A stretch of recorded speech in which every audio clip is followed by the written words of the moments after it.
আসসালামু আলাইকুম। আজ 7 অক্টোবর 2024 সোমবার। শুরু করছি চেঞ্জ টিভি প্রতিদিনের গল্প অনুষ্ঠান। দর্শক, আপনাদের সঙ্গে রয়েছি আমি আবিদ আজম। শুরুতেই সংবাদ শিরোনাম। বেরিয়ে এলো গোপন সত্য, জানা গেল শেখ হাসিনা কোথায় গেছেন। আওয়ামী লীগকে নিষিদ্ধ দেখতে চান বিএনপি নেতা ফারুক। বিশ্বের প্রভাবশালী 50 মুসলিমের তালিকায় স্থান পেলেন ডক্টর মোহাম্মদ ইউনূস। এবার বিস্তারিত। দীর্ঘ 15 বছরের শাসনামল ফেলে মাত্র 45 মিনিটের নোটিসে দেশ ছাড়তে বাধ্য হন সাবেক প্রধানমন্ত্রী শেখ হাসিনা। গত 5 আগস্টের সেই ঐতিহাসিক গণঅভ্যুত্থানের পর থেকে এতদিন ভারতেই অবস্থান করছিলেন তিনি। ইতোমধ্যে অন্তর্বর্তী সরকার তার কূটনৈতিক পাসপোর্ট বাতিল করে দেয়ায় ভারতে থাকার বিষয়টি নিয়েও জটিলতা সৃষ্টি হয়। এরপর গুঞ্জন ছড়িয়ে পড়ে ভারত থেকে তিনি অন্য কোনো দেশে পাড়ি জমাতে পারেন, তবে ইউরোপ নাকি মধ্যপ্রাচ্যের কোনো দেশে যাবেন সে বিষয়ে কোনো তথ্য পাওয়া যাচ্ছিল না। এ নিয়ে ভারত সরকারও স্পষ্ট করে কিছুই জানায়নি। অবশেষে খবর বেরিয়েছে তিনি ভারত ছেড়ে কোন দেশে পাড়ি জমিয়েছেন।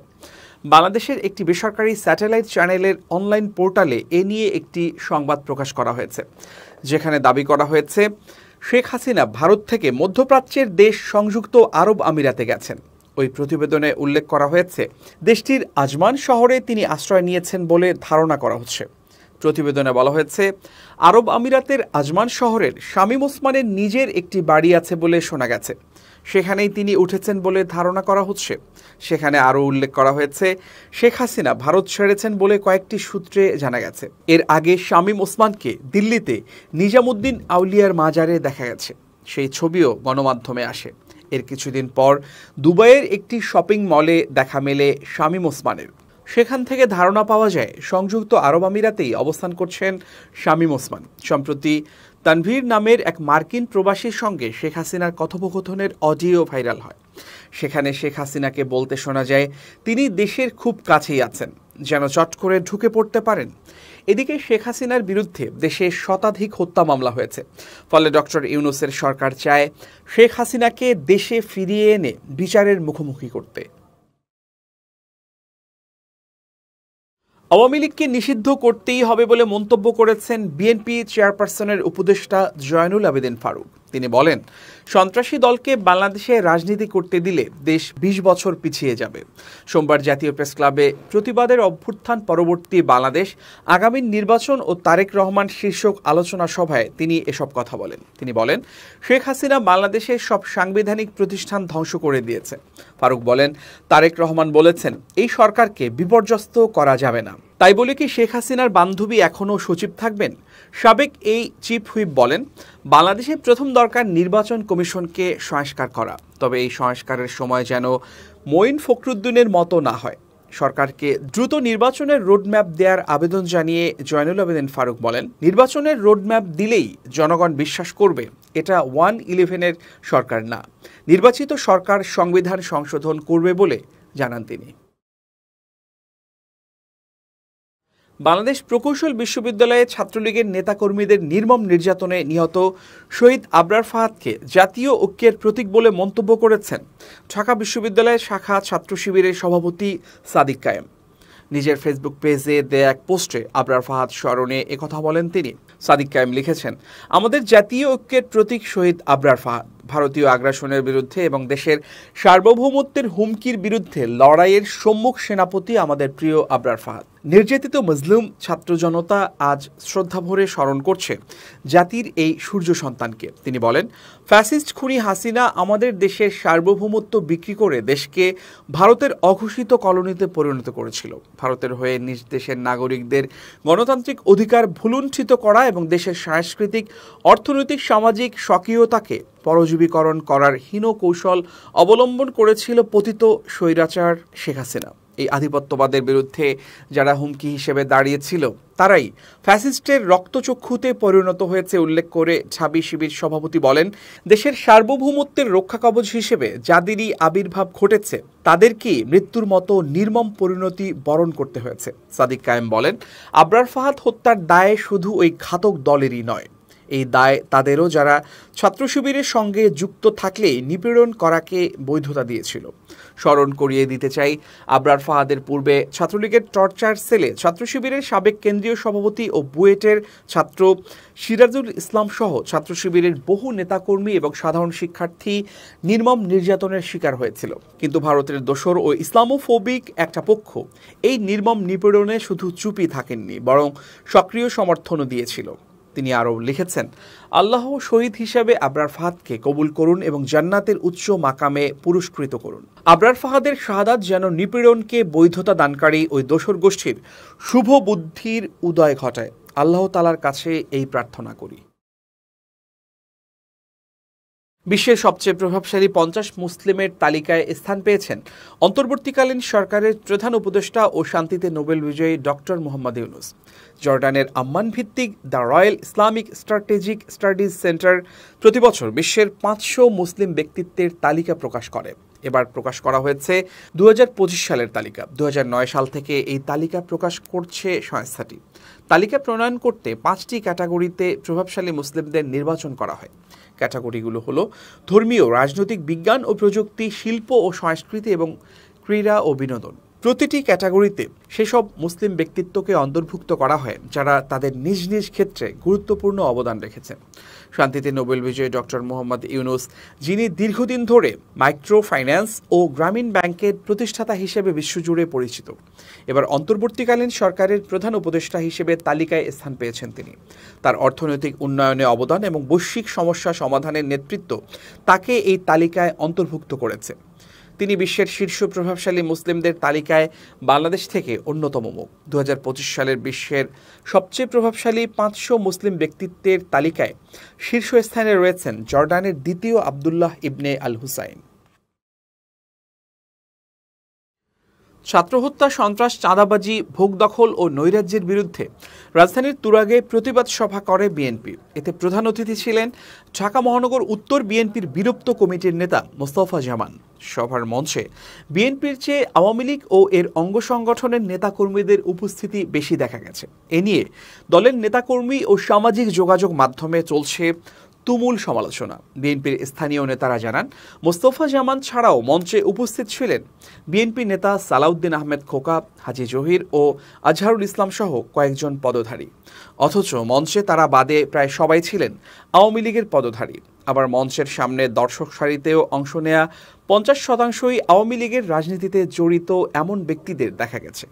আওয়ামী লীগ সরকারের পতনের পর তারাও ভোল পাল্টে বিএনপি নেতাদের আশ্রয় প্রশ্রয়ের অপকর্ম করতে চাইছেন বলে অভিযোগ করেছেন স্থানীয় নেতারা। বিএনপি নেতাকর্মী ও স্থানীয় বাসিন্দারা অভিযোগ করেন, তুরাগের বাউনিয়া এলাকায় ছাত্র জনতা হত্যায় আওয়ামী লীগ সরকারের সাবেক এমপি হাবিব হাসান তার অনুসারীদের লেলিয়ে দেন। এই এলাকায় বিএনপির তেমন অবস্থানও নেই। সাংগঠনিক শক্তি বাড়াতে সেখানে কাজ করছে বিএনপির কয়েকটি গ্রুপ। এক্ষেত্রে লোক দেখাতে তারা আন্দোলনে হামলাকারী চিহ্নিত আওয়ামী লীগ নেতাদেরও তাদের সভা সমাবেশে ডেকে আনছেন। শনিবার বিএনপি যে সভা করেছে তাতে মঞ্চে বসা ছিলেন আওয়ামী লীগের বেশ কয়েকজন নেতা। তাদের মধ্যে অন্যতম বঙ্গবন্ধু সৈনিক লীগের তুরাগ থানার সাধারণ সম্পাদক আশরাফ খান, যুবলীগ নেতা সোহেল রানা, সানাউল্লাহ, সাবেক এমপি হাবিবের বোনের স্বামী ইসহাক, কৃষক লীগের তুরাগ থানার ধর্ম বিষয়ক সম্পাদক ইসলাম উদ্দিন, আওয়ামী লীগের স্থানীয় প্রভাবশালী নেতা সেলিম মাতবর, হাজী আবদুল্লাহ ও আশরাফ খান। তারা সবাই সাবেক এমপি হাবিবের নিকটাত্মীয় বলে জানা গেছে। জানতে চাইলে সভার প্রধান অতিথি থাকা বিএনপি নেতা মোস্তফা জামান বলেন, তুরাগ বিএনপির কিছু নেতাকর্মী ওই সভার আয়োজন করেছিল। আমি প্রধান অতিথি ছিলাম। সেখানে মঞ্চে বা সামনে কে কোন দল করতেন তা আমি খুব ভালো করে জানতাম। যদি আওয়ামী লীগের কেউ বা ফ্যাসিস্টদের দোসর কেউ সেখানে থেকে থাকেন তাহলে সেটা মোটেও ঠিক হয়নি।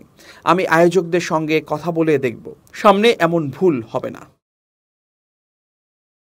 আওয়ামী লীগের যুগ্ম সাধারণ সম্পাদক এবং সাবেক সংসদ সদস্য মাহবুবুল আলম হানিফের ব্যাংক হিসাব জব্দ করেছে বাংলাদেশ ব্যাংক।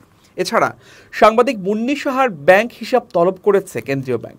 বাংলাদেশ ব্যাংকের আর্থিক গোয়েন্দা সংস্থা Bangladesh financial intelligence unit BFIU হিসাব জব্দ ও তলব করে। হানিফের ব্যাপারে ব্যাংক ও আর্থিক প্রতিষ্ঠানগুলোকে পাঠানো এ সংক্রান্ত চিঠিতে বলা হয়েছে, হিসাব জব্দ করা ব্যক্তি ও তাদের ব্যক্তি মালিকানাধীন ব্যবসায়িক অ্যাকাউন্টসের সব লেনদেন বন্ধ থাকবে। আগামী 30 দিন এসব হিসাবে কোনো ধরনের লেনদেন করা যাবে না। প্রয়োজনে লেনদেন স্থগিত করার সময় বাড়ানো হবে।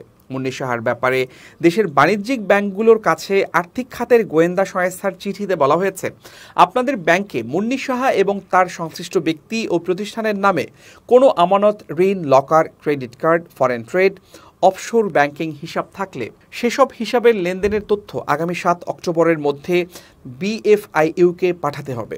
এছাড়া হিসাব খোলার ফরম, টিপি, KYC প্রোফাইল ফরম, শুরু থেকে হালনাগাদ লেনদেনের বিবরণী ও অন্যান্য দলিলাদির তথ্য BFIUকে পাঠাতে নির্দেশ দেওয়া হয় ওই চিঠিতে।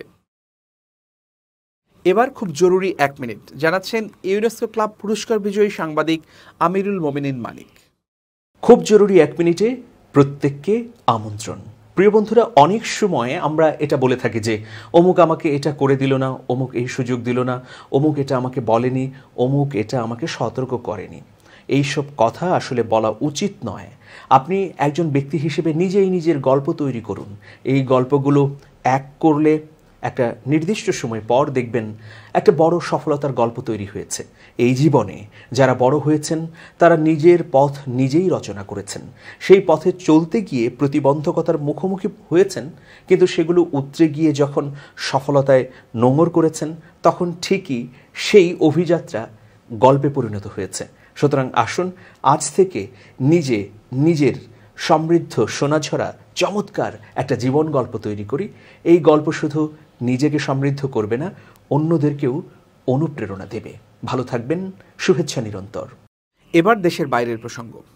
ইসরায়েলের তৃতীয় বৃহত্তম শহর হাইফায় রোববার সারারাত রকেট হামলা চালিয়েছে লেবানন ভিত্তিক সশস্ত্র ইসলামী গোষ্ঠী হিজবুল্লাহ। রাষ্ট্রটির প্রতিরক্ষা বাহিনীর বরাত দিয়ে স্থানীয় সংবাদ মাধ্যমগুলো জানিয়েছে, গতরাতে হাইফাকে লক্ষ্য করে অন্তত 120টি রকেট ছুড়েছে হিজবুল্লাহ। হাইফার প্রশাসনিক কর্মকর্তা ও জনপ্রতিনিধিরা জানিয়েছেন, ইসরায়েলের গুরুত্বপূর্ণ এই বন্দর শহরে এই প্রথম এমন হামলার ঘটনা ঘটল। এয়ার ডিফেন্স সিস্টেমের মাধ্যমে অবশ্য 115টি রকেট লক্ষ্যবস্তুতে আঘাত হানার আগেই ধ্বংস করে ফেলেছে IDF। তবে 5টিকে ধ্বংস করা যায়নি। আর এই 5টি রকেটের আঘাতে হাইফায় আহত হয়েছেন অন্তত 8 জন। তাদের মধ্যে 1 জনের অবস্থা আশঙ্কাজনক। আহতদের সবাইকে শহরের রামবাম হাসপাতালে ভর্তি করা হয়েছে। সামাজিক যোগাযোগ মাধ্যমে ছড়িয়ে পড়া ভিডিওগুলোতে দেখা গেছে রকেট হামলার জেরে হাইফার বন্দরে থাকা কয়েকটি নৌকায় আগুন ধরে গেছে। এছাড়া কয়েকটি আবাসিক ভবনে অগ্নিকাণ্ডের ঘটনাও ঘটেছে বলে জানা গেছে। হাইফার মেয়র ইয়োনা ইয়াহাব সোমবার ভোরে রকেটের আঘাতে বিধ্বস্ত কয়েকটি এলাকা সরেজমিন পরিদর্শন করতে গিয়েছিলেন। সেখানে অপেক্ষমান সাংবাদিকদের তিনি বলেন, এই প্রথম হাইফায় সত্যিকারের ধ্বংসাত্মক হামলার ঘটনা ঘটল এবং আমি আশা করছি এটিই শেষ হামলা হবে। হামলায় যা যা ধ্বংস হয়েছে তা মেরামত করা হবে। পৌরসভার লোকজন এই মেরামতের কাজ দেখভাল করবে। হামলার দায় স্বীকার করে সোমবার সকালে একটি বিবৃতি দিয়েছে হিজবুল্লাহ। সেখানে বলা হয়েছে, লেবাননে ইসরায়েলি অভিযানের প্রতিবাদে এই রকেট হামলা চালিয়েছে গোষ্ঠীটি। গত সপ্তাহে তেহরানের প্রতিশোধমূলক ক্ষেপণাস্ত্র হামলার পর ইরান সম্ভাব্য ইসরায়েলি হামলার জবাব দিতে একটি পরিকল্পনা প্রস্তুত করেছে। ইরানের স্থানীয় গণমাধ্যম এ তথ্য নিশ্চিত করেছে। বার্তা সংস্থা তাসনিম সশস্ত্র বাহিনীর একটি সূত্রকে উদ্ধৃত করে জানিয়েছে, জায়নবাদীদের সম্ভাব্য কোনো পদক্ষেপের প্রয়োজনীয় জবাবের জন্য পরিকল্পনা সম্পূর্ণভাবে প্রস্তুত করা হয়েছে। ইসলামিক রেভলিউশনারি গার্ড কর্পস মঙ্গলবার তেহরানের মিত্রদের নেতাদের হত্যার প্রতিশোধ নিতে ইসরায়েলে প্রায় 200টি ক্ষেপণাস্ত্র নিক্ষেপ করেছিল। তাসনিম জানিয়েছে, যদি ইসরায়েল কোনো পদক্ষেপ নেয় তবে ইরানের পাল্টা আক্রমণ চালানো নিয়ে কোনো সন্দেহ থাকবে না। তাসনিম আরও জানিয়েছে, ইরানের কাছে অনেকগুলো ইসরায়েলি লক্ষ্যবস্তুর তালিকা রয়েছে এবং মঙ্গলবারের আক্রমণ প্রমাণ করেছে ইরান যে কোনো স্থানকে ধ্বংসস্তূপে পরিণত করতে সক্ষম। এর আগে ইরানের পররাষ্ট্রমন্ত্রী আব্বাস আরাকচি শনিবার সতর্ক করে দিয়ে বলেন, ইসরায়েলের কোনো আক্রমণ হলে ইরানের পক্ষ থেকে অনুরূপ আরও শক্তিশালী প্রতিক্রিয়া আসবে। মঙ্গলবারের ক্ষেপণাস্ত্র হামলা ছিল ইসরায়েলের বিরুদ্ধে ইরানের দ্বিতীয় সরাসরি আক্রমণ। বৈরুতে ইসরায়েলি বিমান হামলায় হিজবুল্লাহ প্রধান হাসান নাসরুল্লাহ এবং IRGCর শীর্ষ জেনারেল আব্বাস নীলফরুশান নিহত হওয়ার পর হামলাটি হয়। পাশাপাশি এটি ছিল হামাসের নেতা ইসমাইল হানিয়াকে 31 জুলাই তেহরানে হত্যার প্রতিশোধ, যার জন্য ব্যাপকভাবে ইসরায়েলের উপর দোষারোপ করা হয়েছে। এদিকে ইসরায়েলের পক্ষ থেকে ইরানের তেল স্থাপনাগুলোতে সম্ভাব্য হামলার আশঙ্কা বৃদ্ধির মধ্যে ইরানের তেলমন্ত্রী মোহসেন পাকনেজাদ রোববার উপসাগরে একটি গুরুত্বপূর্ণ তেল স্থাপনা পরিদর্শন করেন। যুক্তরাষ্ট্রের প্রেসিডেন্ট জো বাইডেন শুক্রবার ইরানকে আঘাত করার ক্ষেত্রে তেল স্থাপনাগুলোকে লক্ষ্যবস্তু না করার জন্য ইসরায়েলকে পরামর্শ দিয়েছেন। প্রিয় দর্শক, শেষ করছি প্রতিদিনের গল্পের আজকের গল্প। changetv.press বাংলাদেশের ইউটিউব জার্নালিজমের অগ্রদূত। ভিজিট করুন এর ওয়েবসাইট www.changetv.press, youtube.com/changetvpress এবং সাবস্ক্রাইব করুন চ্যানেলটি। নিয়মিত লাইক, কমেন্ট ও শেয়ার করে আপডেট রাখুন নিজেকে। ভালো থাকুন, নিরাপদে থাকুন। শুভেচ্ছা নিরন্তর।